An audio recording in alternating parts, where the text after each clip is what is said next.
we got to talk about all the gadgets and shit too. Yeah, for sure. Did you know you were going to need all the shit you did for a baby?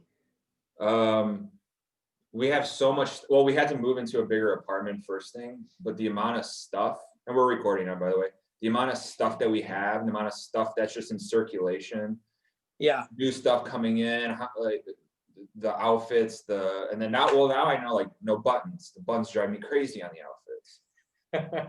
Yeah, that's the rookie move, is the buttons. You got to go with the zipper, buddy. I was like, oh, it's so cute. I don't care, but and then we got like the magnet button. Like that's okay. The magnets are cool. Yeah, I'm learning so much right now. I'm just putting it all in here. Y'all have like a young fan base, so it's like they're like right now they're like, I could care less about this conversation. But you look well rested, and you got the new EP, exciting stuff, the new album coming out, babies. You seem to be like and you've even said, like, in a great place right now, just in your life and with the music, and how proud you are of all the things going on.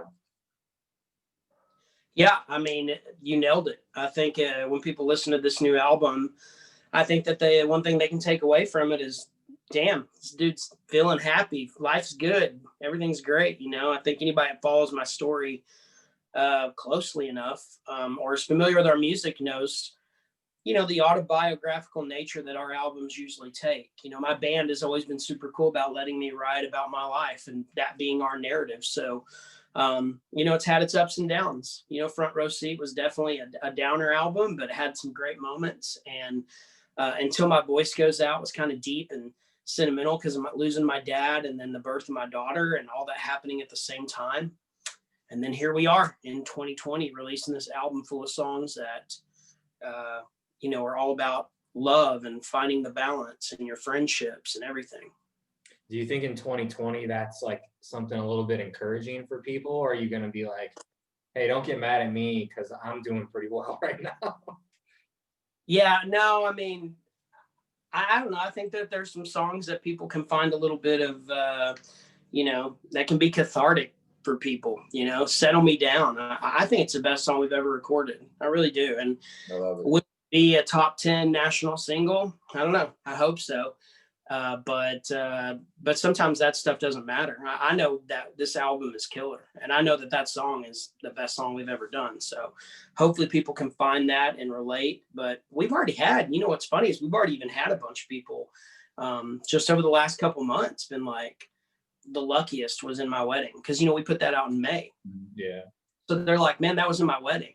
Or they'll, film their kid and they'll have The Luckiest. I had someone just the other day here in Austin, a guy I know sent me a video of his kids playing around in the backyard, and he had The Luckiest playing. And I just think, like, there is something really cool about this record that people find it warming and easy to listen to.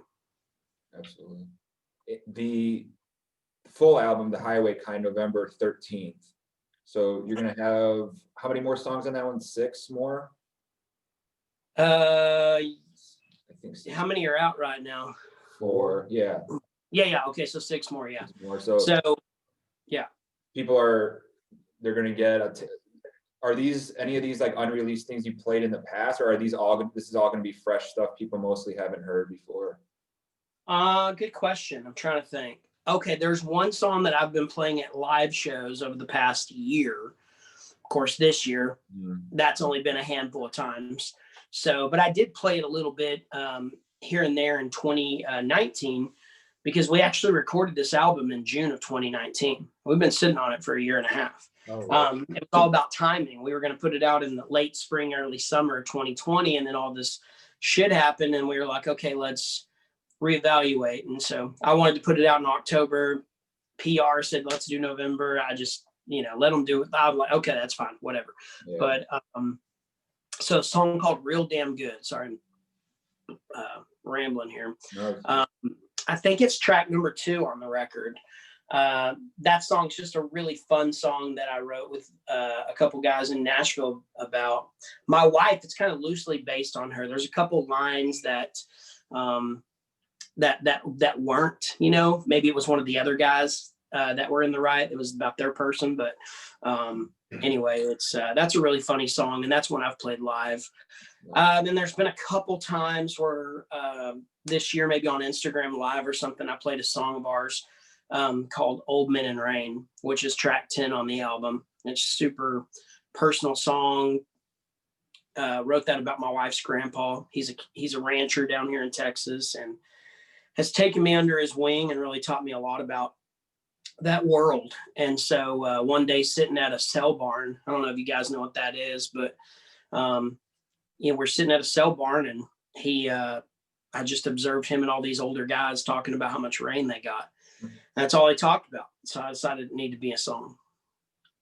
That's country music right there. That's what's missing on the radio a little bit. You mentioned the radio. Right. Are you thinking about getting some property and ranching or do you already have, you don't have that right now, do you? Or do you? No. We live in Austin, California, in Texas, and it's something. I love the city in terms of the geography, where it's located, the weather, even the vibe's cool. But yeah, it's a little different for me from where I grew up. But one day the goal is to ranch. Yeah, I mean, for me, I'd love nothing more than to have, a little spread or somewhere not far from here, maybe in the hill country.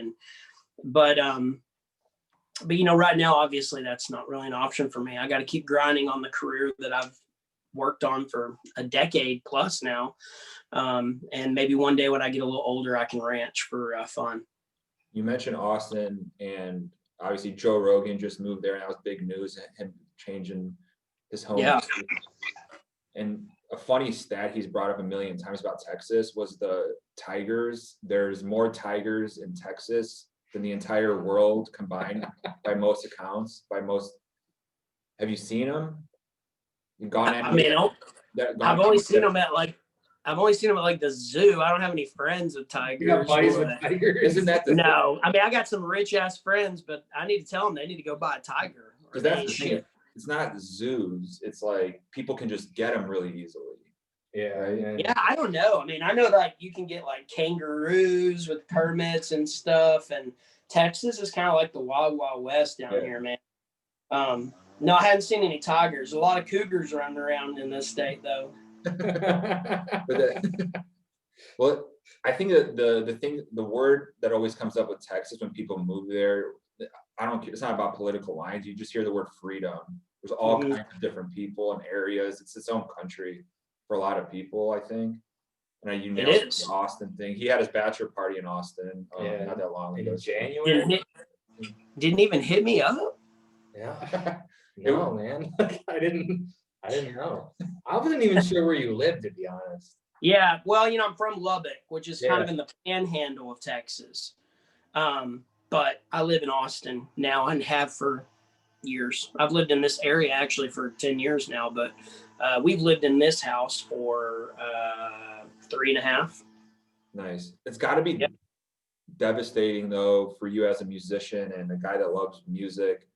Speaking of a great music city like Austin, talk about Nashville, riding with some guys, just kind of see what COVID's done to these teams, whether it's artists and the teams associated with them, and not being able to go out there and make a living. I mean, you've done some drive-in stuff. There's some shows popping up now here and there, but it's not enough for most people. And now people are trying to donate, keep things afloat. The fear is now a lot of these venues are going to turn into like the Chili's Bar and Grill that used to be the Troubadour or whatever. So forecast, like, what's your hope realistically in the next year or so? Like, are you just kind of hopeful, or kind of resigned to the fact that this might get worse before it gets better? Musicians will be around. We may be more broke. There may be some guys that have some serious, economic and then probably some depression issues from all this. The venues I feel really terrible for, because I already know of multiple venues that I played over the years, cutting my teeth in the Texas country scene. And even within the last few years, I've played these venues and they're closed. They're done because, they can't pay their rent. And some of them had landlords that were super cool about it. Like, yeah, we get it. No worries. But some of them didn't, I know of one in Houston that closed. I think their lease was their rent was like $30,000 a month. And the owner was like, no, you still got to pay it. Right. And so they had to close, you know, and they've been open for 20, 30 years. So I don't know, man, it's really sad to see the venues closing. And I totally see what you're saying. I'd like to think that a lot of the venues that are sacred down here in Texas will stay the same. There might be a few here and there that we've played over the years that might get turned into something else. But, you know, your Green Hall and your Floors and your Billy Bob's and Blue Light, and I could go on and on and on. They're not going to change. So it's just been a weird year. And I also feel bad for young musicians that are just now about to break. Like maybe this was their year. Right. I think of a kid that I manage and I produced his first EP, Grant Gilbert. If you guys aren't familiar with him, he's got it. He's great. And we put that little EP out at the end of 2019, thinking 2020 be the year he'd tour on it and do really well. And then he's not touring at all. So that kind of sucks because we were setting up a year for him to succeed. Although we'll say this, silver lining. I told Parker McCollum the other day. I was like, do you know how lucky you are? In fact, his manager was there. I was like, you know how lucky you are? You don't actually have to go visit these radio stations right now. Like you can just do these Zoom podcasts or, you know, Facebook Live and Instagram Live and all this. And you don't actually have to do all the traveling, and it's a beat down, right? Ask any artist that's done that national touring thing, and they'll tell you like how much of a beat down those first couple radio tours are because of how many stations you have to visit. And now Parker's probably going to he's already got a top 10 song. It looks like it's going to go number one. So what's going to happen? He's going to have a number one song. Well, he'll still visit some radio stations, but does he have to visit them all? No, he's established. He has a number one song. He's making number ones. He doesn't need to go to, you know, such and such radio station in Idaho and say, play my song. And it exposes. So he's so lucky. I told him, I was like, you got silver lining on COVID was you got lucky not having to do that. I think that exposes a little bit too of just, it's a little bit of an archaic thing still, like this, like go to all the old radio stations and go all around and hey, and muck it up. And it's like, okay. There's other ways guys and gals can do that. Sure. We've heard it. We've seen so many artists in the mainstream have to do that, but they have no momentum behind them. You're almost thinking like, why are they putting that person through all that? And then you can see the writing on the wall that it's probably not necessary. They'd probably be better off focusing more on like the music and the shows at that point. Cause it's like, you talk about how taxing it is. Yeah. I mean, well, and sometimes they're not gonna get their song played anyway. Like you can shake hands with everybody in country radio, and it's like, you know, the label's not really gonna put money behind you. Like you're a pretty new artist. Like it probably isn't gonna get much radio play anyway. Yeah, the radio game for us has been a struggle because, you know, we got on the chart a couple times as an independent band years ago with like Oh Tonight and Touch, right? And then all of a sudden we signed a record deal with Warner. Well, it took a couple years for us to put a single out. It didn't do well. And then a year later, the label dropped us. So I'm like, we had one shot at national radio with a label. It didn't work and we got dropped. Then all of a sudden we rebound and we put Wasn't That Drunk out with Carly Pierce. And it goes top 40 and we get on late night TV and the whole thing. Mm-hmm. If we'd have been on a label, that song would have gone top 10.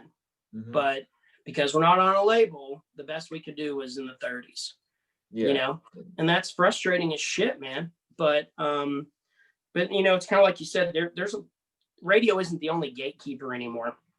I mean, if you have a song break on the highway, that's just like breaking on national radio. I mean, literally, we've seen it how many times where an artist, the highway gets behind them and is like, check out this song.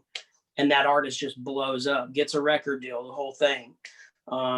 You know, I think even mediums such as yourself, you have such a great fan base and you've really built this brand over what, 6 years? 4 to 6 years, but seriously, like 4 to 5 more. Yeah. What you've built is incredible. If you guys like started backing and pushing a young artist, I really think it would move the needle for them. We've had people reach out to us all the time. Like, with the last podcast that he said our percentage of the. Oh yeah, Joshua Walker said 10% of his Spotify streams come from people that came through Whiskey Riff and our playlists and stuff. And That's awesome. Yeah, I guess you can track all that. I don't ever really pay attention to some of those advanced metrics either. Like, we can't really track it by whatever they're using. Some of these artists probably. Yeah. But that's always been our thing. It's like honesty and just, hey, we really like this. We believe in it. Share it. Yeah. You know, if we think something sucks, we'll say it. And I think people appreciate that. Like the people that you piss off with an opinion kind of don't like, that's. You'll never make everyone happy. Right. And every other country site is, for the most part, has always been so vanilla down the middle. They don't want to say anything bad about anybody. No. Yeah. Right. That's why they don't like us. That's why the other sites in Nashville are just like, oh, come on, we're all one big happy family. That's why we're like, that's not true. We've been to Nashville enough times to know people act a certain way, then you walk out of the room and they start talking shit, right? Like, we've seen it. It's just like LA. It's just like any of the New York City. It's just like, I got a big rule when I'm out in Nashville, really just in life in general. If I got to shake your hand and you shake my hand and look around the room, I'm squeezing your hand and pulling you back in until you fucking look at me. And then I know this person isn't someone I can trust. Yeah. We talk about that all the time. You literally just took the words out of my mouth. Literally that exact same expression about shaking someone's hand and they're looking around to see who else is in the room. The worst is that, like, the worst I ever saw was at the ACM Awards, where I don't remember what year it was, but right before the show starts, there's all the artists are kind of in this same general area, and all the managers, and anyways, just a lot of people in this area. And you just go up to talk to someone and they're literally like, "What's up, man? Dude, yeah, man, this is crazy. It's good to see you." And they're just looking around for the next biggest person that they can talk to. Yeah. I'm like, oh my God, what are we doing here? That's artificial. Like, let's be real. I think my friends out there know that I will be their friend the same way, whether they become a huge superstar and mega songwriter or whether they don't make it and they have to get a real job, because I just feel like we've connected on a real level. Right. But yeah, there's definitely those people out there that are ladder climbers, and it sucks. We were like staying at an Airbnb in Nashville, and there's like a popular breakfast spot right down the street. We went there to eat, and the entire time, like, I'm pretty good at recognizing, even if it's just a songwriter starting out, but everybody in this like trendy little coffee shop the entire time it's 8 a.m. Everybody's dressed up and like looking with their big hats and their necklace with the key on it, the guys with their black tees and the key and the big scoop. Yeah, and I'm just like, what are we doing, guys? We're trying to get coffee at 8 a.m. I'm wearing sweatpants. Yeah.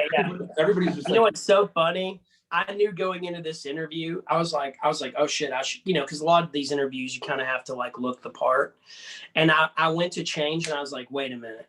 I know these guys, and they're going to call me out if I go put on a pearl snap and a cowboy hat to talk from my own house. They're going to know, like, oh shit, he put his costume on. That's the thing, is it's not a costume for me. Right. I wear stuff on our date nights, and anytime I go out with my friends, like, this is what I wear. But when I'm at home, I don't wear a cowboy hat inside. So we talk about that as well. We love your authenticity. There's so many artists that we've met where we start recording, it's like, wait, whoa, what is this? All of a sudden, this change in personality and attitude. Yeah. Like, it's like it came out of a little playbook. Here's your little outline of how to talk during an interview. We're like, it's a podcast, just shoot the shit, have a good time. Yeah, we're hanging out, we're talking about music and life and family and everything. Like, just chill out, man. In Nashville, part of the big problem is like, I think the teams aren't connected enough with the way people want to consume media. So they think they want to hear an artist just have a cookie cutter interview where they talk about just the music and just this and everything's practiced. And no, people want to, how do you handle a hangover? How do you this? When's the last time you got like too drunk? Like, fans become fans when they hear stories like that, in my opinion.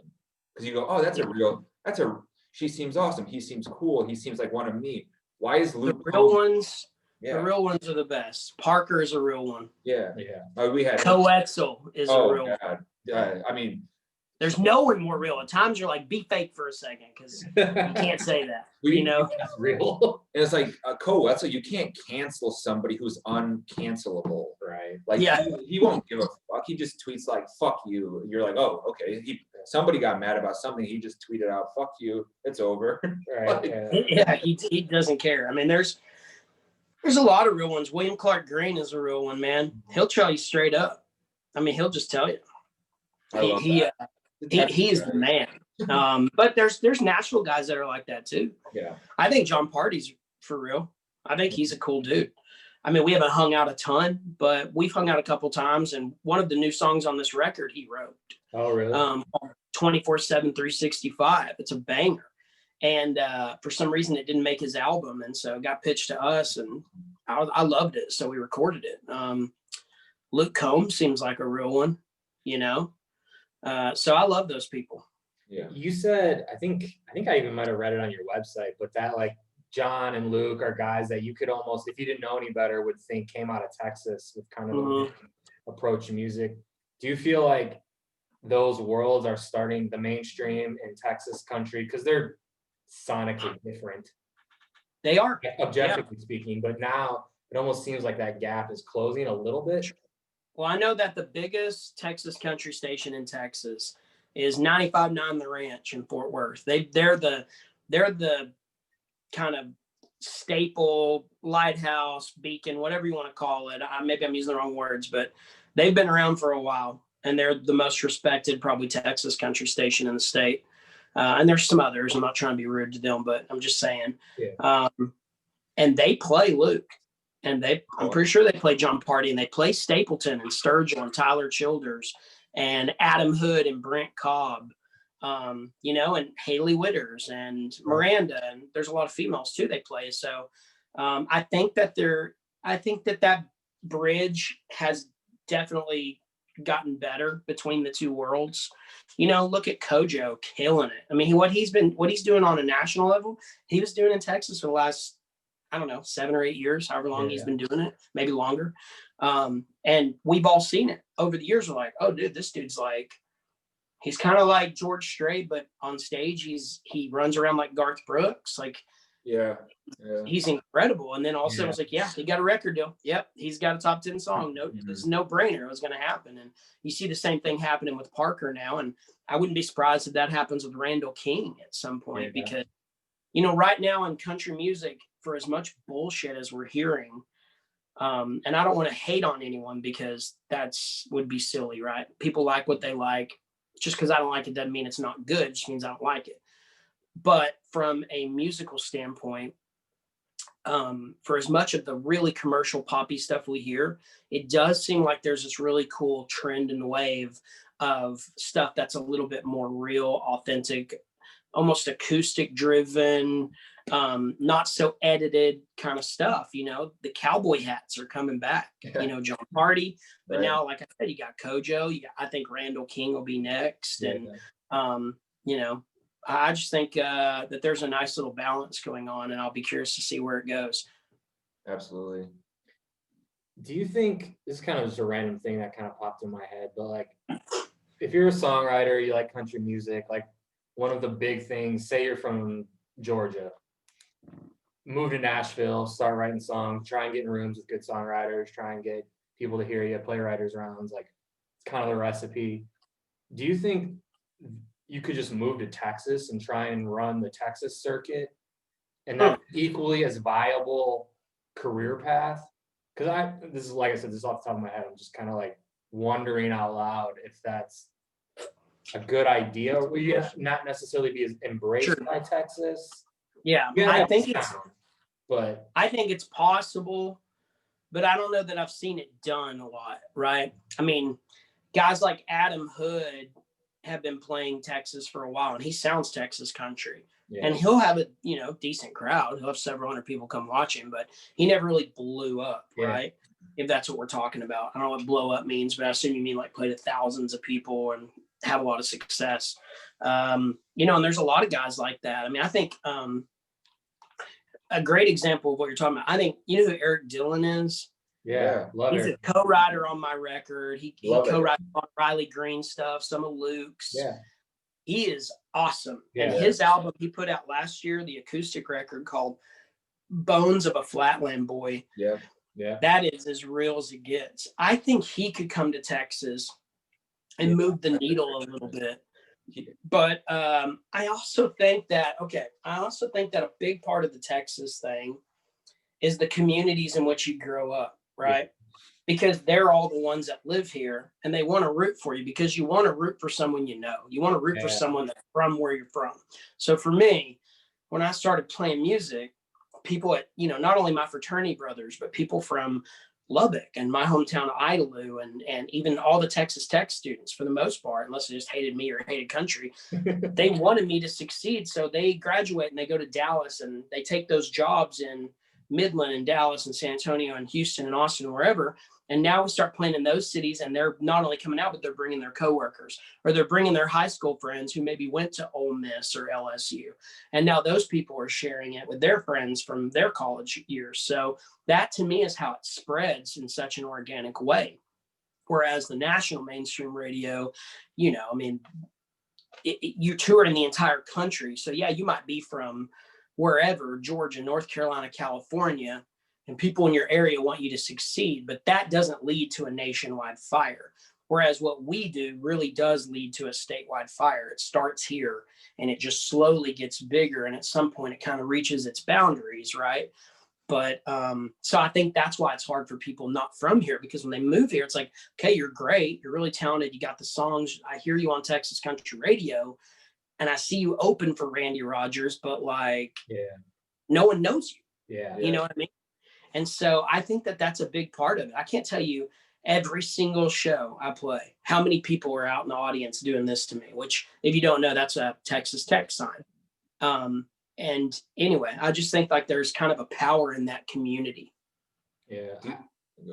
Just real quick, I had a roommate from Texas A&M quite a few years back and was never really into country music, but it was like, oh, I heard Josh Abbott's coming to town, and like he just would every so often, oh, I hear Randy Rogers is coming to town, and wasn't a country fan, but just like knew all like the big Texas guys just because he saw them and his buddies listened to them.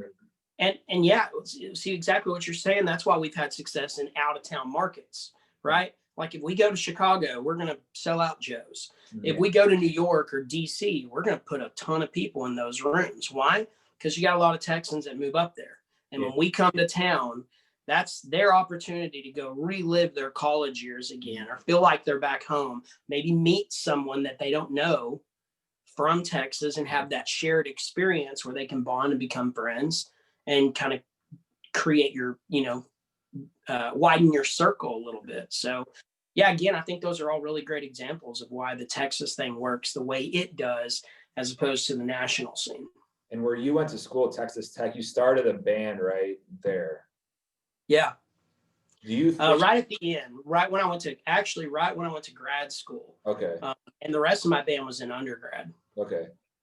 I did have a question because as the years go on and social media becomes more and more powerful, TikTok now, do you still think that way, like the old school way of starting a band and playing and grinding it out and your buddies getting together and working, do you think that's going to slowly become a thing of the past? Because no way. I was going to ask you about like TikTok, like these TikTok houses now. Nashville has when a bunch of country artists got together in a TikTok house and they're like, we just want to go viral on TikTok and get our Spotify #1 viral hit and get our Apple number. The musicianship seems to have, and not for everybody, but there seems to be a huge segment of like, oh, I can capitalize on things, not because necessarily I'm amazing at what and how hard I'm working, but because there's ways to game the system now. But do you think that way of making a band and grinding it out is garage band style is always going to be a thing?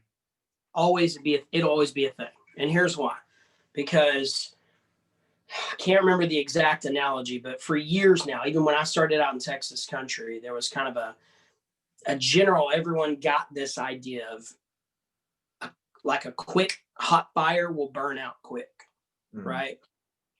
And I think there's probably a better way of saying that, but you get what I mean. Yeah. You go on some reality show and you win, you get your record deal and you get your first single out. Great. But it hardly ever works out in the long run. I don't really know a lot about TikTok, to be honest. I know I'm gonna sound like an old man here. No, I mean I don't have the app. I don't give a shit about having the app. Don't care at all.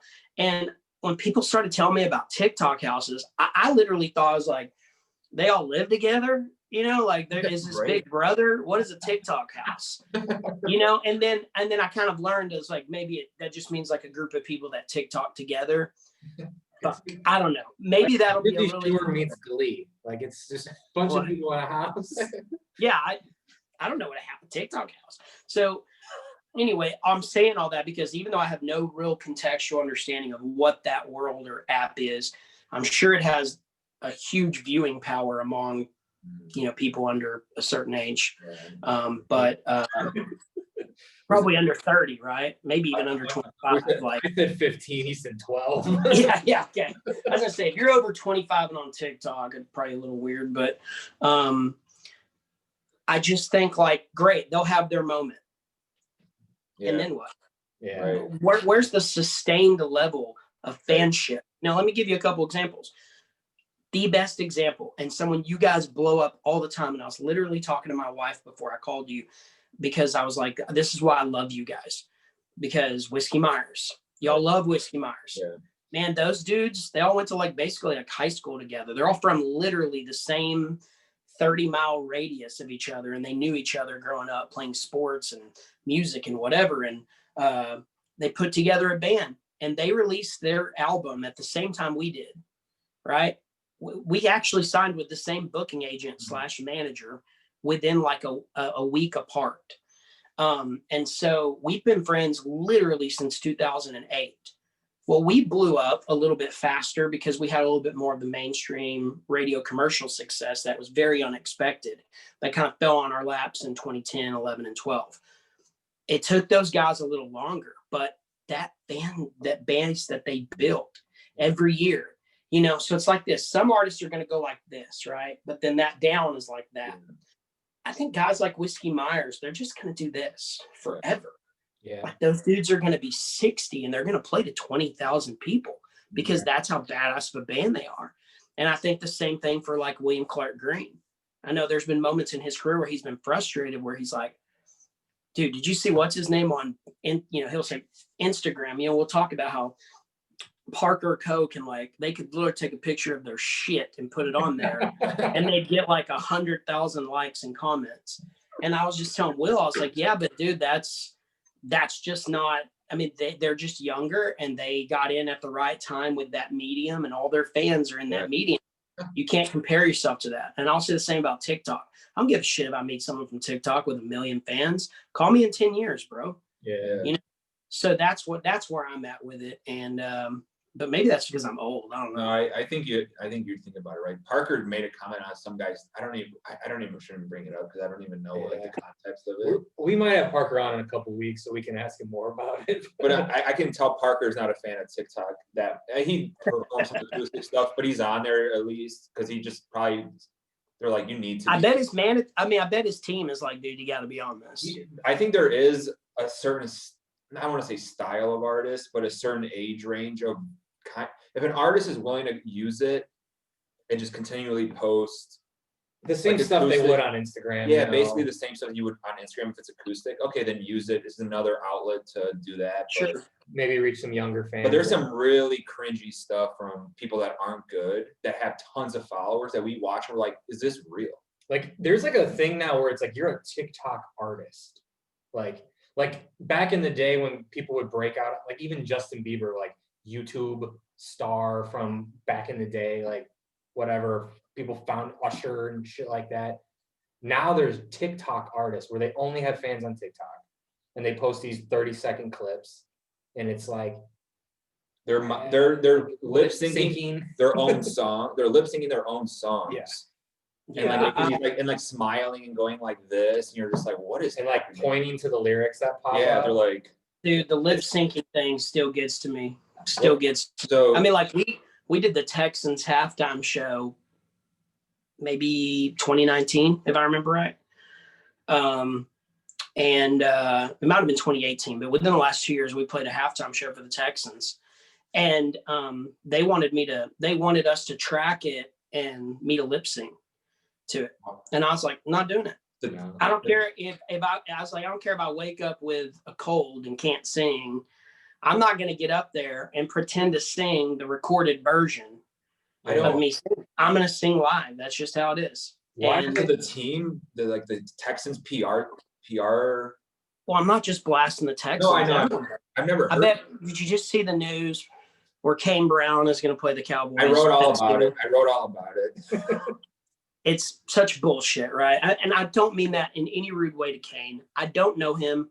By all accounts, he seems like kind of a cool dude. He blocked us. You know, I'd love to go play some. I think he likes basketball. I love basketball. I'd love to go hoop with him sometime.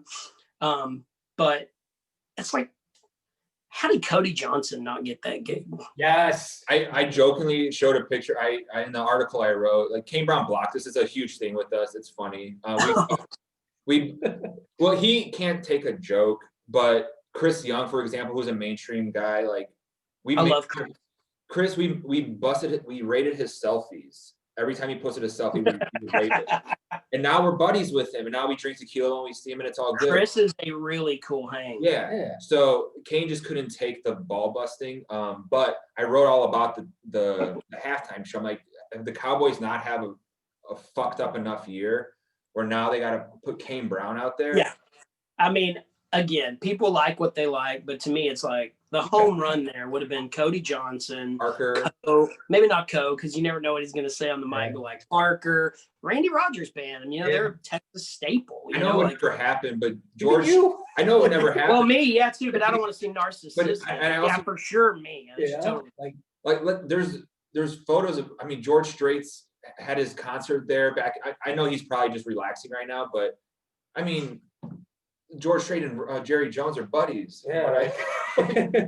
Yeah, how dope would that have been if they were just like, we have a surprise artist at halftime. They just didn't tell anyone, and then all of a sudden George Strait rolls out there. Yeah, like that's a huge moment. Anyway, I think I was talking about that for a reason. Oh, okay. I was talking about that because I'm not trying to put the Texans on blast. Every NFL team does it, and I bet you Kane. I bet you everything is tracked, and if I'm wrong, I'll admit it. I'll be like, "Yep, I was wrong. All of that was live. Good job, Kane and band." But I would just imagine it's tracked because that's what the NFL asks for, right? And so a lot of times artists are kind of like, "Okay, well, that's what they want. We'll just do that," you know. But you see it on the award shows. Yeah. We've seen it on the award shows. How many? Garth Brooks, right? I was going to ask you about Garth because we're talking about lip singing, and Eric Church came out a couple years ago with that whole like. Yeah, I remember that. I don't know enough about it to really comment, but I mean, I know he apparently lip synced because he was sick or something. It was what was weird is people got like Miranda and Eric Church were like, oh come on, there's never an excuse, and Garth just like. He like owns it almost to the point where you're like, he lives in an alternate reality. I think people all know that. So he's talking about it like, yeah, of course I lip synced. Everybody's like, wait, what? Like a lot of other artists were like, no, Eric Church was like, you would have to wheel me out. Eric would never do it. Right. He would literally just be like, hey guys, I woke up with bronchitis. I can't sing tonight. Yeah. And Miranda would do the same thing. They would struggle through it and be like, afterwards, sent out hey, I know I didn't sound my best, but I powered through it type of thing. And I would rather hear an artist not sound their best. I think it's unrealistic for us as fans to assume an artist is going to sound exactly like the record every time they sing. Now, there are exceptions to that, right? I mean, I saw Sturgill Simpson play live after the, what's the name of the album? The album with where it was like the whole thing was one kind of long letter to his son, and it was broken up into all the songs. Sailor's Guide to Earth. Sailor's Guide. I watched him play that record, literally front to back live. He sang it exactly like the album. I was like, okay, that's why he's truly special, right? Musgraves. Yeah. I mean, I think she would literally have to be hoarse to not sound like an angel. because she just, anytime she sings, she sounds like that. And even Carly Pierce. Oh, we love I did the whole radio tour thing with Carly. She toured with us for a little bit, and we had that song out together. It blew my mind how she could wake up at 7 a.m, go visit a radio station and sing like that. And I'm over here going, like get some tea in here. Yeah, I mean, and that's the difference maybe between the real elite artists and just people who are talented. Yeah. But yeah, I hate the lip singing stuff. Three of us, we all agree. Yeah. It's annoying. I don't even know how we got on that topic, but I love how just free flowing this has been. I want to go back to Texas Tech quick because I checked on your Twitter about something, and I don't think this is a real drink, but you had a Texas Tech glass with Sour Patch Kids. Yeah. Poured a vodka soda in there. Is that a thing? Okay, so that was kind of a loose interpretation on it. So the Blue Light Live, which I think I've talked to you guys before about Jab Fest. Yeah. I think I was going to try to get y'all to come this year, but you went and had a kid, and there's a corona pandemic. So hopefully there's next year I'd love for y'all to come, and it's a super cool event, and it's in Lubbock, so you'll get to see the whole thing. There's a place there called the Blue Light, and that's where I started out. Flatland Cavalry, Wade Bowen, William Clark Green. Pretty much, if you're from Lubbock, Randall King, all of us cut our teeth there. That's where we learned how to do what we do. And they have a shot called the Sour Patch Kid. And what they do is they infuse their own bottles of vodka with habaneros. And then they take that spicy vodka and they mix it with maybe grenadine and some other ingredient. And then they drop a Sour Patch Kid at the bottom, and you take the shot and you get this hot, spicy vodka that's flavored that goes down, and then you chew on the Sour Patch Kid. It's kind of a silly shot, but it's fun, right? So I was just drinking because of the freaking election the other day and was like, well, I don't have spicy vodka, but I got these little vodka soda things. Those are good. So I just, poured one on a little Sour Patch Kid, and then I realized how fruity that looked. And I bet a lot of people who don't know about that shot were like, did he just put a Sour Patch Kid in a drink? Like, they probably think really a lot less of it now. It seems like it would work and like give it a little bit of. Yes and no. So the reason it works in the shot is because you take it quick. Yeah, and then you chew on it. But in the drink, it's sat in there for X amount, for a while. By the time you get it, that whole sugary exterior coat is kind of soggy and washed off. It sucks. So just do it at the shot. I remember back in the day, I don't know if he was with me, but I think I've lived in Chicago for 13 years now and gone to an actual club like 3 times. Just not my thing. But I remember one club that was awful, but they did have like, back in the day when we didn't know what to buy, we had Fireball like 10 years ago. I still drink Fireball. What? So they're like, we don't have Fireball. We make our own. So they just took like Jim Beam or some shittier bourbon, and then they would just soak cinnamon sticks in it, but they added no sugar. So it was horrible, probably. Weirdly, the texture though I always hated the texture of Fireball the most because it was so syrupy. Right. Syrup. So if you like cinnamon, you have a bourbon that has a slight cinnamony taste, but no sweetness. I was kind of like, this isn't so bad. So some things that you kind of macerate, as they say, or soak. I didn't say masturbate, I said macerate. Just so people are listening. When you masturbate with syrup.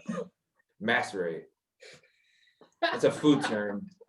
He's talking about macerated peanuts and Coke that you tweeted about. Oh yeah, dude, I saw you tweet. This was maybe like a year ago, but you were like, it's a peanuts and Coke kind of day, and I was like, you know what? I've heard about this. I'm gonna try it. And I went to the damn store. And I bought a Coke and I bought some peanuts and I tried. Fucking amazing. It's awesome. Good. Most people have never tried it. My wife came home and was like, "What are you doing?" I'm like, "I don't know. Josh Abbott was doing this. I wanted to try it." So here's the story behind that. That's a big thing in Texas, obviously. I like to do them in Dr. Peppers, but Coke's fine too. No one's going to judge you on that. But you want to use salted peanuts. And the reason is because the salt in the soda really balances out that sugary sweetness.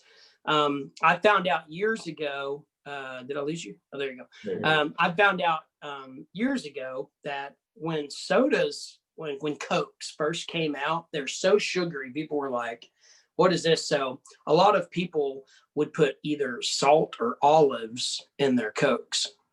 And that's why when I was a waiter in college, every now and then I'd have someone in their 70s or something come in and they'd ask for a Diet Coke or a Coke with olives in it. And I had to look it up because I was like, that is so weird. But it was that sodium that kind of balances out the sugar. So I think that's how the whole peanuts and Coke, Dr. Pepper thing happened. I literally had one of those almost every day of college. It's probably why I was overweight and unhealthy. I probably only do that once or twice a year these days. Usually when I'm like going hunting or something, I'll treat myself to, peanuts in a Dr. Pepper can with a can of snuff or something. But yeah, so I appreciate you paying attention to that. But hey, going back to our blue light subject, I really want y'all to come to Jab Fest next year. We're dying to come back to Texas. I think every time we've been there, I love it. And absolutely. Why don't y'all help me pick the lineup? Oh, yeah, let's do that. Absolutely, yeah. Like this year, it got canceled, but it's a 2-night lineup. Night 1 was going to be Parker McCollum and Flatland Calvary and a young dude named Colby Cooper. Oh, he's and, awesome. and then on the next night was going to be me, William Clark Green, Shane Smith and the Saints, and Grant Gilbert and some other people. That's So we had fire lineup, and then obviously could had to cancel. So maybe we can get with you guys and be like, okay, who are some of your favorites? Yeah, that would be awesome. Let's get some of them on it. Y'all come down, spend a weekend in Lubbock, see the Texas Tech thing, and maybe go to a football game. Who knows? We can have fun with it. That would be awesome. I actually been digging Cody West lately. I just kind of ran on my Texas playlist and agreed. All right, let's get in there. You would not believe though, like Cody West is great. Our follower social media site, whatever, like all over the country, big cities, small cities, whatever. But the popularity of Texas country and the Texas artists, whether they're Kojo or Colby Cooper, is so high. I can tweet out who's the most underrated artist. You go on our Instagram or Twitter, Colby Cooper's comes up. 10 people will say Colby. People aren't necessarily saying some mainstream like dork, like they're saying some legit young country guys or gals or whoever, and it's that web has been cast, and I think people are just finally. I mean, we've seen it. Like the mainstream radio's gotten better and better. We've talked about that. You mentioned some of the frustrations some of you guys have.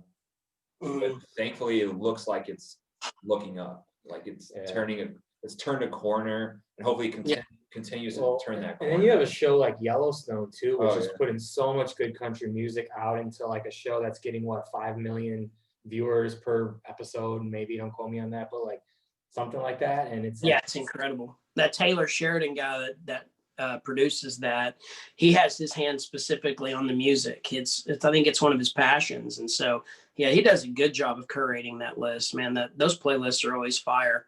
I'm hoping to land a song on there one day. I think that I have a side project called the Panhandlers. Oh yeah, it's like old school. It sounds like 80s country, man, and it's awesome. There's no click track. We barely did any overdubs. There's no tuning. I mean, it was literally like us with a band in a room, and we recorded these songs. And I'm really proud of that record. But I'm hoping we get a song on Yellowstone this season. Who produced that record, by the way? Bruce Robeson. Okay, that's what I thought, but I wasn't sure, and I didn't want to speak and sound like an idiot if I was wrong. Which for people out there that are like, who's that? He wrote Angry All the Time for Tim McGraw. He wrote Wrapped for George Strait. He wrote Desperately for George Strait. Traveling Soldier, right? Traveling Soldier for the Dixie Chicks. And he's got a bunch of his own great records and songs out. Well, I love the next Waltz projects that he puts out. Yeah. Like the Panhandlers are on this upcoming one. I believe it's coming out this month, the volume 3, and it's just like such a cool, like all analog kind of. Yeah, it's a cool vibe, man. We made that record literally for vinyl. We went into that going, we want it to sound like old school country. That was the point of the project. And so Good. we're really excited. I think that record's amazing. I'm biased because I'm a member, but That's so good. I mean, I listen to those songs. They never get old to me. And because what's really cool about that record is I can listen to it without feeling narcissistic, right? If I listen to my new record, The Highway Kind, that drops on November 13th. Plug it, man. Plug it. Yeah. If I listen to that, I'm just an asshole, right? If I'm just sitting in my car listening to that. But if I listen to Panhandlers, I'm like, oh, well, this song is John Bauman singing, or this song is Cleto from Flatland Calvary, or this song's William Clark Green. I mean, most of that, I'm only on that record 20% of the time. So I can listen to it and actually just really enjoy it because these are my friends making great songs. Yeah, that's cool. It's like the super group thing. Like, Yeah. Like we need more of that these days. Like, and it's not gimmicky though. It's like you guys it's not some like, yeah. Oh, it's real. It's authentic. And we're going to do another record. I think some people think it was a one-time deal, but we're actually planning on doing another record in 2021. And I think our goal is to crank out 5 albums over the next maybe 7 or 8 years and really make this a thing that's maybe one day people will be like, that's the Texas country version of the Highwaymen. I don't know. Maybe that's a little ambitious, but I think we've got a good, strong group involved in it.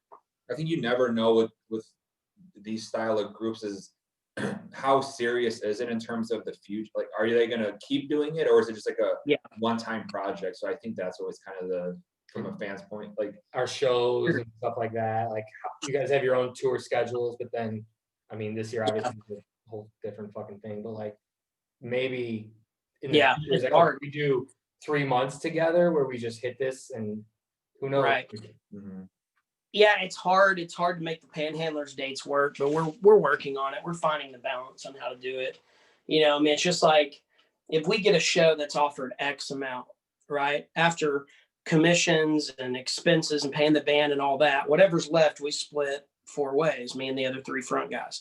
But if like William Clark Green gets a show offer for that same amount of money, by the time he pays out his expenses, he makes that much net instead of that much. So financially, it really never makes sense for Panhandlers to do 3 months of straight tour dates because all of us individually actually lose money by doing that. Yeah. So we've got to find the balance in touring on that record, and I think we will.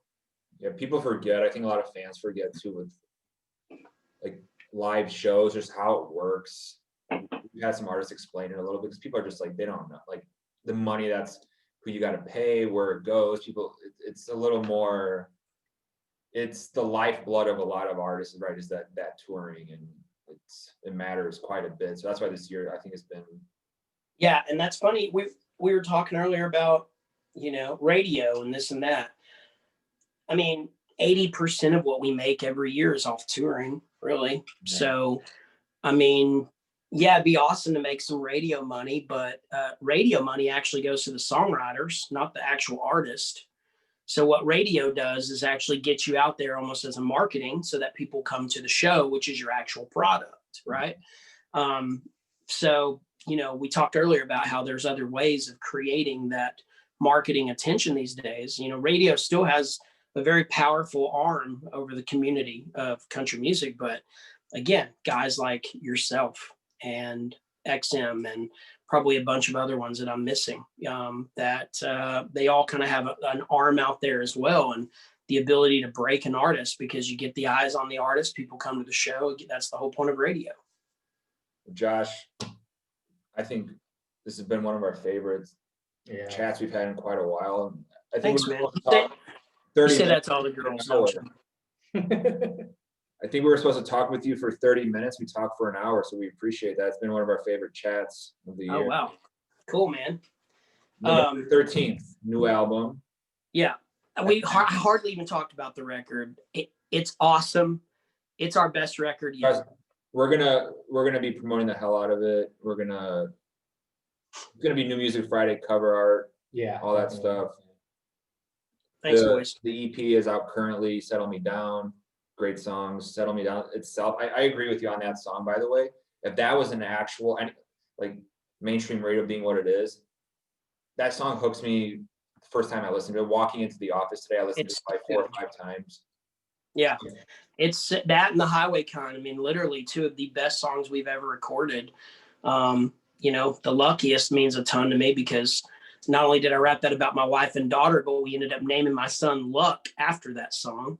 Old Men and Rain is about my wife's grandpa. I mean, just the songs go on and on and on about how special they are. And, you know, all I can do at this point is just keep making music like that and hope that people catch on to it. You know, when I first started my career, I was all about the bang, the flash, right? I wanted to get a song out there that got people talking about it. I wanted to market the hell out of it. I wanted to like self-promote as much as I could. And maybe just because I'm older now, I want to think because I'm more mature, my lens towards it is very different. I'm just going to write songs I think are great and cut songs I think are great and put them out. I can't control the rest. I'm not on a record label. I'm not some new young face because people love new young faces, right? You love that. You love like, oh, this guy's going to break. He's a new young guy or girl. And I'm not, you know, Luke Bryan or Luke Combs or somebody with 20 number 1 songs. So we're in this middle land of purgatory. And it's like, okay, I can't control that. All I can control is the content I'm putting out. And I'm really proud of this new record. I think it comes through. Authenticity always comes through. Authenticity wins every time. Well, I would say the same to you guys. I don't know if we're still recording or what. The authenticity of what y'all do shows. Like you'll bash on some artists and you'll praise some artists. Like I swear you guys talk about Whiskey Myers, Tyler Childers, and Turnpike Troubadours more than anyone else in the country. And I think that's cool as shit. People need to know about those bands. Yeah, I mean, to your point about Whiskey Myers, you didn't get a chance to touch on it much, but I mean, those guys like they were opening for Rolling Stones, was that last year? And they took us to Soldier Field and put us in a suite. We're like, oh, dude, you got to go to that show? Yeah, they put us in a suite for that. We didn't even know. We were like, oh, we're gonna be in the section. We're just like whatever. And then we walk in, we're like, oh shit. And there's like hot dogs and beef and sausage and food and William Clark Green's hanging out. Oh yeah, he was there. Oh, that's right. He went. I was supposed to go, but I couldn't. Damn it. But it's like that. So many people were like, not in a bad way, but so many people are like, who's Whiskey Myers? People that are there for Rolling Stones. But we're like, this is such an awesome moment for country music and rock music or whatever Southern rock, whatever. So a lot of people say they're not country, they're rock, whatever. But I don't think they're country. Yeah. So whatever. I think they're a Southern rock band. Yeah, that's cool. Yeah. But it's great music, and it's for us. It's always exciting when you like somebody throughout, but then you also see them start to take that next thing. You're like, holy shit, this is kind of awesome. And they took us to like their Miller Lite office. Oh yeah, those guys like Miller Lite. They've always treated us like, I don't know. Well, Texas in general. We'll end on yourself included.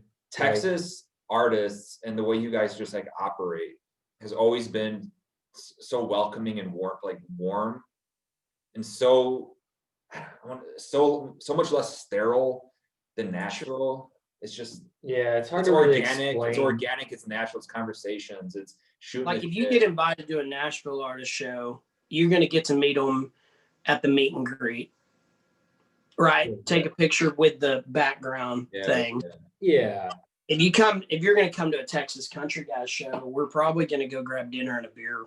Yeah. You know? Yeah. Exactly. That's just the difference. That's it. Yeah. Yeah. 100%. And that goes a long way into like just building a bond with an artist and being like, all right, like let's think about what you're really doing for your fans and for music and the message that you're kind of sending out to the world. And I think that kind of matters to us. Yeah. Hey, I got a great idea for you. Yeah. You need a full cardboard cutout of one of Chris Young's selfies. Right here in the middle. Right. He would die laughing. That would be funny. That would be funny. That's a good idea. All right, Josh. Good chat, dudes. I really appreciate y'all. Truly. Soon. And can't wait to come down to Texas and do that. Yeah, absolutely. Let's do it. And hey, we didn't even get to chat baby shit, but man, if you ever have questions, I don't know if you have my number or not, but I'll give it to you. I'll shoot you a message. I'll shoot you a message. I got it all down, man. I'm telling you, I know what to buy, what not to buy, the whole thing. I'm gonna be sending you a message. All right, cool. All Y'all right. take care, boys. Yeah, you you too, man. too.